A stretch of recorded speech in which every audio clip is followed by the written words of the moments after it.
Hello नमस्कार दोस्तों। आज से हम साइंस के टॉपिकों की सीरीज चालू करने जा रहे हैं और जिसमें फर्स्ट टॉपिक है हमारा हाइड्रोजन।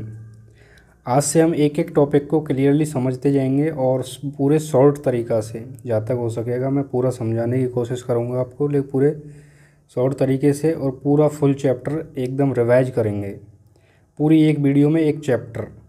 तो चलिए शुरू करते हैं। तो दोस्तों यहाँ से हमारे चैप्टर की शुरुआत होती है और जिसका नाम है हाइड्रोजन एंड इट्स कंपाउंड। तो सबसे पहले तो इसके इतिहास के बारे में जान लेते हैं। तो दोस्तों हाइड्रोजन जो है उसका जो प्रतीक है वो है H। इसको हम डाई हाइड्रोजन भी बोलते हैं। अगर इसके द्रव्यमान की बात की जाए तो एक इसका द्रव्यमान है।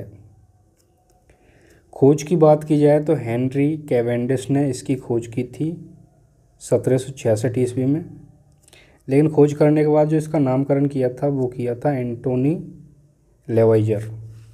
इसने इसका नामकरण किया था।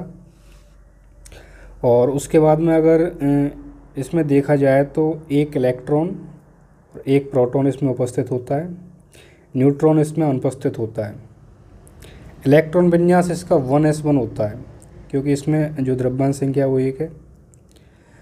और अगर इसकी बात की जाए तो आवर्त सारणी का ये पहला तत्व है। आवर्त सारणी का प्रथम तत्व होता है ये हाइड्रोजन।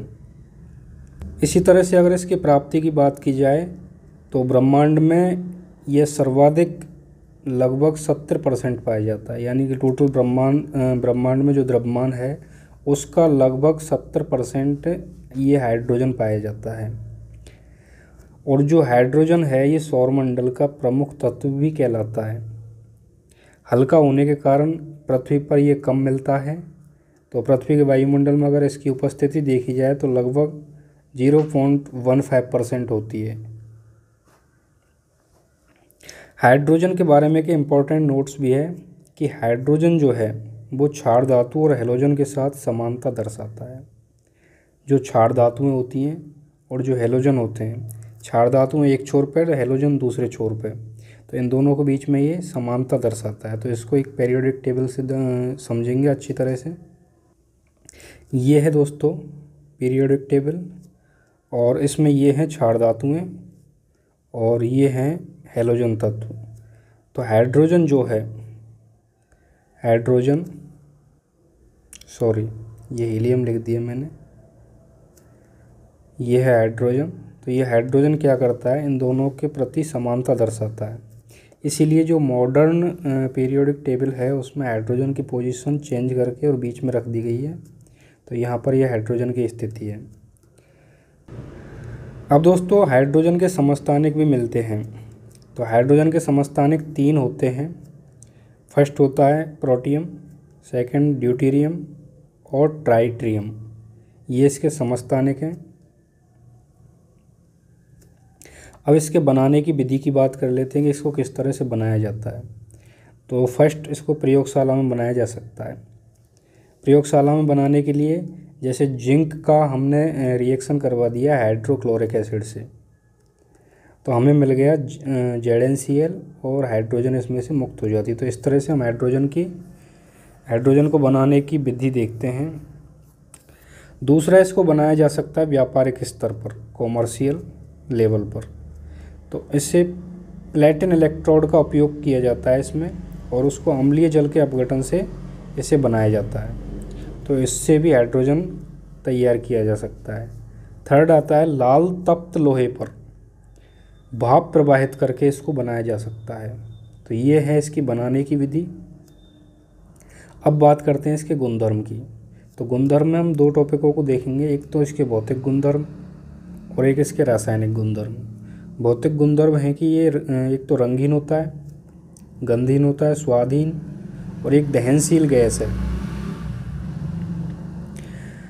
वायु में ये हल्का होता है, इसलिए जो वायुमंडल है उसके टॉप सरफेस पर चला जाता है।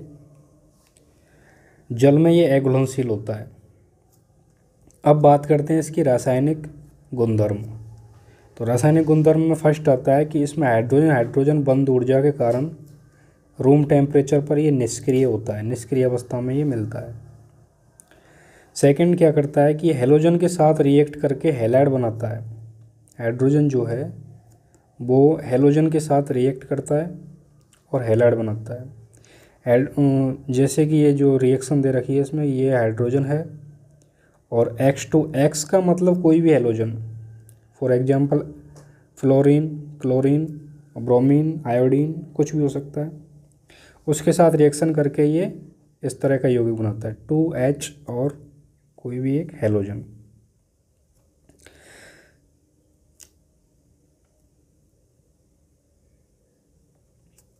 थर्ड जो है कि ये हाई टेम्परेचर पर ऑक्सीजन के साथ रिएक्शन करता है और जल बनाता है, जैसे कि 2H2 और O2, ये दोनों हाई टेम्परेचर पर रिएक्शन करते हैं और 2H2O और हीट निकालते हैं। फोर्थ है कि ये नाइट्रोजन के साथ रिएक्शन करके अमोनिया बनाता है 3H2 + N2 और ये अमोनिया बन गया। अब बात कर लेते हैं इसके उपयोग की कि भाई हाइड्रोजन का उपयोग कहाँ किया जाता है। तो फर्स्ट इसका उपयोग किया जाता है अमोनिया के संश्लेषण में। सेकंड, वनस्पति तेलों में जो वसा मिलती है उस वसा के लिए इस हाइड्रोजन का उपयोग किया जाता है। थर्ड, अंतरिक्ष अनुसंधान में रॉकेट ईंधन के रूप में इसका उपयोग किया जाता है। अंतरिक्ष अनुसंधान में जो रॉकेट भेजे जाते हैं उसमें फ्यूल के तौर पर हाइड्रोजन गैस को उसमें फिल किया जाता है, देन उसके बाद में उसको अंतरिक्ष में छोड़ा जाता है। काफ़ी ज़्यादा एनर्जी होती है इसमें, तो इसलिए इसको ईंधन के रूप में भी उपयोग करते हैं, भविष्य का ईंधन भी इसको बोलते हैं। फोर्थ है कि ईंधन सेलों में भी विद्युत उत्पादन के लिए इसका उपयोग किया जाता है। फिफ्थ, ये होता है हाइड्रोजन और हीलियम, इन दोनों का मिश्रण जो होता है उसको गुब्बारों में हवा के तौर पर भरा जाता है। अक्सर गांवों में देखा होगा गुब्बारे बेचने वाले जो हैं वो गुब्बारों में जो ईयर भरते हैं वो होती है हीलियम और हाइड्रोजन का मिश्र रूप, और ये इतनी हल्की होती है कि जब गुब्बारे में इसको भर देते हैं तो गुब्बारा हवा में उड़ने लग जाता है।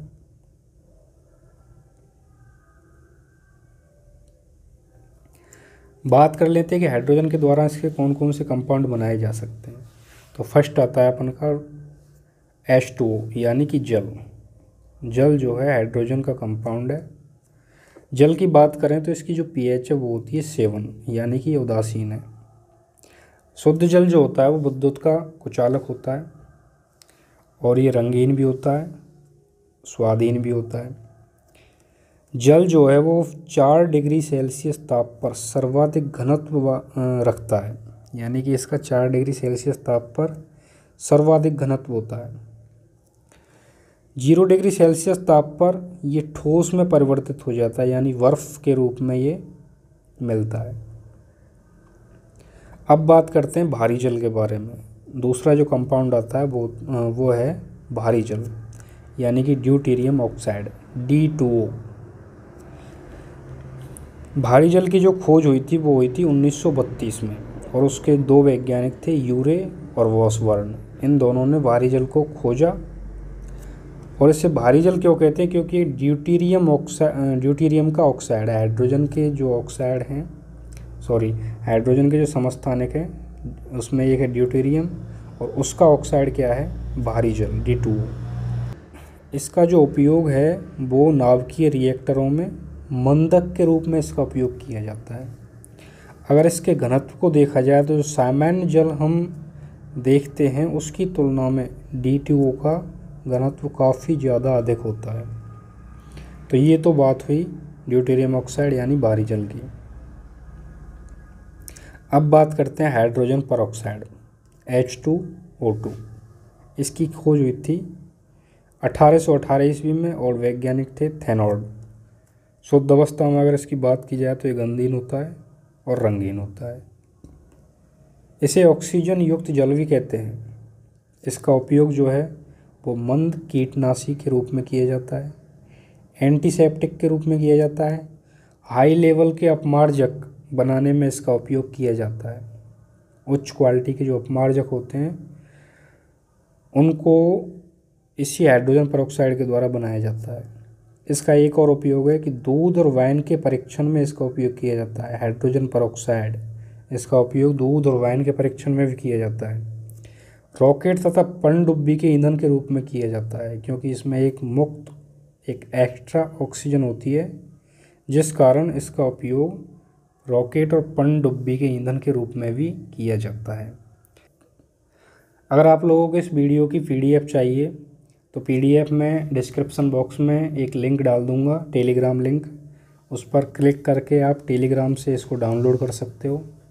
उम्मीद करता हूँ दोस्तों आपको हमारी वीडियो पसंद आई होगी। अगर पसंद आई हो तो प्लीज़ इसे लाइक करें, अपने दोस्तों के साथ शेयर करें और अगली अपडेट पाने के लिए हमारे इस चैनल को सब्सक्राइब ज़रूर कर लें। और वीडियो कैसी लगी हमें कमेंट करके ज़रूर बताएं। Thank you.